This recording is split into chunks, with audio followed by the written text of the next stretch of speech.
Good morning India. मुझे सभी ने धोखे दिए, अब मैं क्या करूं? बहुत अच्छा सवाल है। आज तक तूने अपने आप को जाना ही नहीं,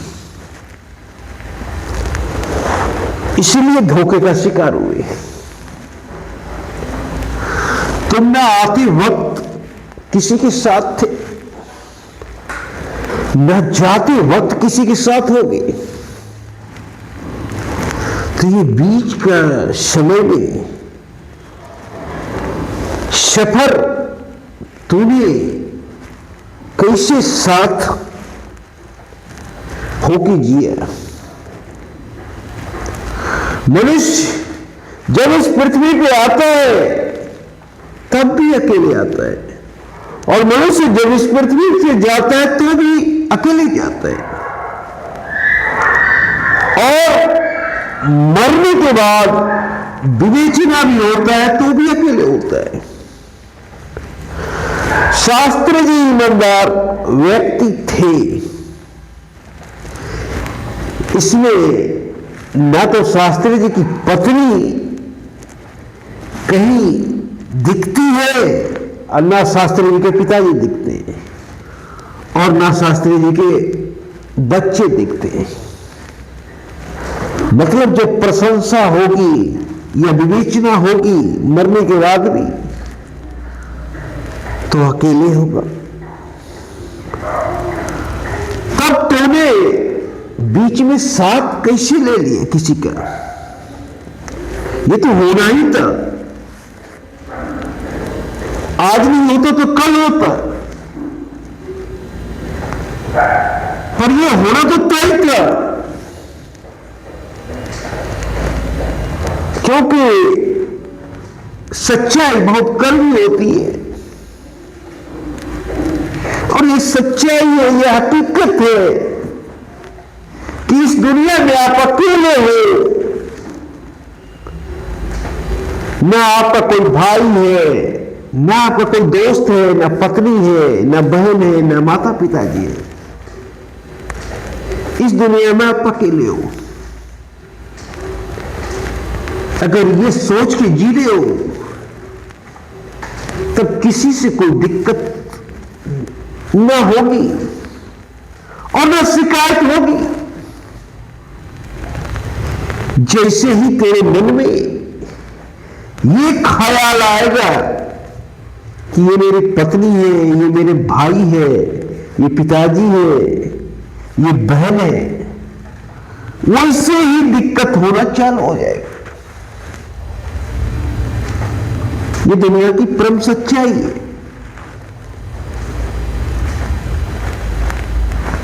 तो सवाल है कि अब सबसे धोखे मिल गए तो अब मैं क्या करूं?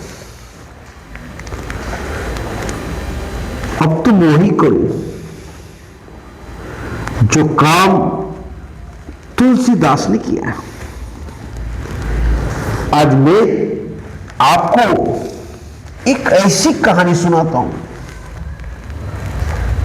जिसको सुनकर आपका रास्ता साफ साफ पता चलेगा कि आपको करना क्या है। तुलसीदास से ज्यादा कामुक व्यक्ति इस संसार में पैदा ही नहीं हुआ है। एक रात तुलसीदास की बीवी मायके चली गई। अब रात के 12 बजे तुलसीदास के अंदर वासना का तूफान उठा, और ऐसा तूफान उठा कि तुलसीदास ने 12 बजे रात को ही पत्नी के मायके जाने का निर्णय लिया। पर दिक्कत एक ही थी कि तुलसीदास के गांव और उसके पत्नी के गांव के बीच एक नदी थी।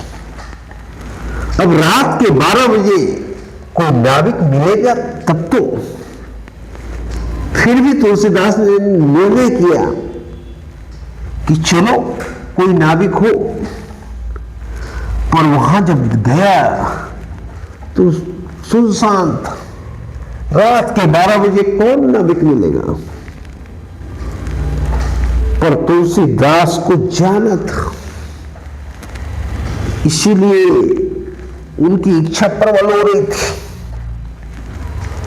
और जहां चाह वहां राह हम लोग कहते हैं, और वास्तव में भी होता है। तो तुलसीदास को एक रास्ता दिखा, एक लाश तैरता हुआ जा रहा था। तुलसीदास ने सोचा, इस लाश को पकड़ कर मैं उस पार तो हो ही जाऊंगा, और उन्होंने वैसा ही किया। और चोरों की भांति खिड़की देके प्रवेश किया। तुलसीदास की पत्नी सोई हुई थी, पीछे से कमर पकड़ा। तुलसीदास की पत्नी चिल्लाई।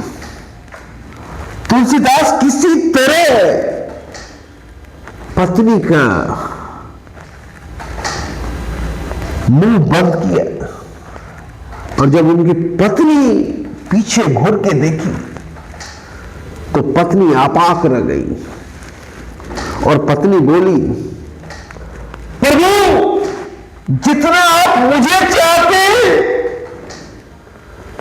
उतने अगर ईश्वर को चाहते तो कहीं और होते। बस ये बात तुलसीदास को घर कर गई। उस दिन से तुलसीदास ने निर्णय लिया कि अब मुझे अकेले रहना है, और उसी निर्णय के परिणाम स्वरूप रामचरितमानस की रचना कर डाली। अगर तुलसीदास एकांत जीवन नहीं जीते तो आज तुलसीदास को मैं नहीं जानता। आज आप नहीं जानते कि तुलसीदास कौन होते। कितने कवि आए चले गए, कितने आदमी आए चले गए, किसी को कोई नहीं जानता है। पर तुलसीदास ने ऐसा काम किया, एकांत जीवन जी के रामचरितमानस की रचना कर डाली, और जिसके बदौलत तुलसीदास अमर हो गए। तो आपको भी तो करना वही है। पहले आप दुनिया के लिए जीते थे, हो सकता है भाई के लिए जीते हो सकता है पत्नी के लिए जीते हो सकता है गर्लफ्रेंड के लिए जीते हो, रात दिन उसमें व्यस्त रहते थे। अब तुझे अपने आप के लिए जीना है। अब तुझे परमात्मा ने जिस काम के लिए पृथ्वी पर भेजा है, उस काम के लिए जीना है। आप परमात्मा की कलाकृति हो। ऐसा हो ही नहीं सकता है कि आप में कोई गुण ना हो। ऐसा नहीं हो सकता है। आप अच्छे क्रिकेटर हो सकते हो, आप अच्छे डांसर हो सकते हो, आप कवि हो सकते हो, आप बिजनेसमैन हो सकते हो, आप थिएटर आर्टिस्ट हो सकते हो। आप में कुछ तो होगा, और इसको जानने का आसान तरीका है, जो काम आपको विषम परिस्थिति में भी अच्छा लगे, या बार बार जो काम आपको अपनी ओर खींचे, उसी काम के लिए प्रभु ने आपको चुना है। अब आपको रास्ता दिख गया। जब रास्ता दिख गया तब तो आधा काम हो गया, क्योंकि वही रास्ता मंजिल तक जाएगा। ये तो मुझे पता चल गया कि वही रास्ता मंजिल तक जाएगा। अब चलना है, रुकना नहीं है। हो सकता है उस रास्ते में गिरो भी, हो सकता है जब आप रास्ता चल रहे हो तब तूफान आवे, पर ना तूफान से घबराना है, ना बारिश से घबराना है, चलते रहना है। अगर गिरे तो भी उठ के फिर चलने लगना है, जब तक मंजिल मिल न जाए। और 4-5 साल ऐसा करो, कोई काम जो आपको अच्छा लगे, दिन रात एक कर दो। जीना यहां, मरना यहां, इसके सिवा जाना का है। उस काम में झोंक दो। अगर वो काम करते करते तुम शहीद भी हो गए तो परमात्मा नाराज नहीं होगा, परमात्मा खुश होगा। परमात्मा ऐसे ही खुश होगा जैसे कोई सैनिक शहीद हो जाता है तो परमात्मा का सीना चौड़ा हो जाता है कि चलो, जो काम हमने तुझे करने भेजा वो काम कर दिया। परमात्मा का भी सीना चौड़ा हो जाता है और पिता का भी सीना चौड़ा हो जाता है, और परमात्मा पिता की तरह ही सोचता है। तो अगर चलते चलते शहीद भी हो जाओ उस रास्ते में तो परमात्मा नाराज नहीं होगा। और 4-5 साल करोगे, जब आपको ऐसा लगने लगेगा कि इससे अच्छा काम मेरे लिए कोई है ही नहीं, तब मान जाओ कि परमानंद की प्राप्ति हो रही है। किसी भी काम में अगर परमानंद की प्राप्ति होने लगे तो सोचो कि उसी काम में परमात्मा का मिलना तय है। अब कुछ मिनटों की ही देरी है, या कुछ घंटों की ही देरी है, या कुछ दिनों की ही देरी है, पर उसी काम में परमात्मा का मिलना तय है। और जब परमात्मा ही मिल जाए तो आदमी को और क्या चाहिए। परमात्मा से आगे आदमी के लिए कुछ नहीं है। परमात्मा मिल गया इसका मतलब परम सुख मिल गया। अगर परमात्मा से मुलाकात हो गया तो परम सुख से मुलाकात हो गया। इसके आगे इंसान को कुछ नहीं चाहिए, वो तृप्त हो जाता है परमात्मा से मिलके। तो आपको यही करना होगा। धन्यवाद।